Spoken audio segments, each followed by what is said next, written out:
চলমান সংস্কার আলোচনার অনেক ইস্যুতে বিএনপি ভিন্নমত পোষণ করায় দলটির বিরুদ্ধে অসহযোগিতার অভিযোগ তুলে প্রকাশ্যে তাদের সমালোচনা করছেন অনেকে। এসব সমালোচনার জবাব দিতে এবং সংস্কার প্রশ্নে নিজেদের অবস্থান পরিষ্কার করতে বিএনপি চেয়ারপারসনের রাজনৈতিক কার্যালয়ে জরুরি এ সংবাদ সম্মেলনের আয়োজন করে দলটি। বিএনপি মহাসচিব বলেন, একটি চক্র পরিকল্পিতভাবে তাদের সংস্কার বিরোধী বলে অপপ্রচার চালাচ্ছে। বিএনপিকে আপনার মেলাইন করা, তাকে ভুলভাবে চিত্রিত করার প্রচেষ্টা চালানো মাত্র। কোন একজন ব্যক্তি বা কয়েকজন ব্যক্তি গোষ্ঠী তারা একটা ভুল প্রচারণা, মিথ্যা প্রচারণা সমানে করে যাবেন, আর সেটাতে তারা মনে করবে যে জনগণ খুব সাড়া দিচ্ছে। জনগণ সাড়া দিচ্ছে না।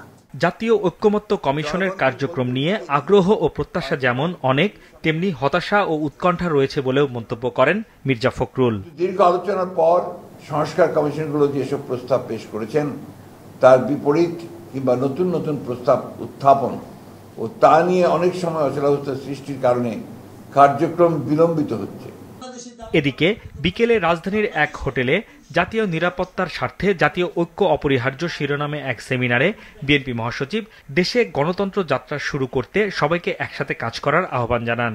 সত্যিকার অর্থে আমাদের গণতান্ত্রিক প্রতিষ্ঠানগুলোকে নির্মাণ করবার জন্য একটা সঠিক পথ খুঁজে বের করতে পারব।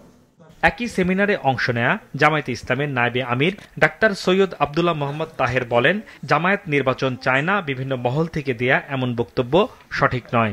ডিসেম্বর থেকে এপ্রিল এর মাঝে ফেব্রুয়ারি এখানে কন্টেইনড, সুতরাং এখানে আমাদের কোনো আপত্তি নেই।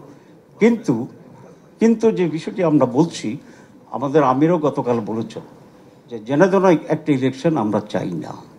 এই জেনেতনার ইলেকশন চাই না মানে আমরা ইলেকশন চাই না, এই বিষয়টা একটা ভুল ব্যাখ্যা দেওয়া হচ্ছে এবং সন্দেহ তৈরি করা হচ্ছে।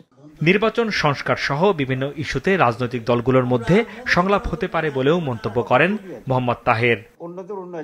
হাসনাইন তানভীর, মাছরাঙা সংবাদ, ঢাকা।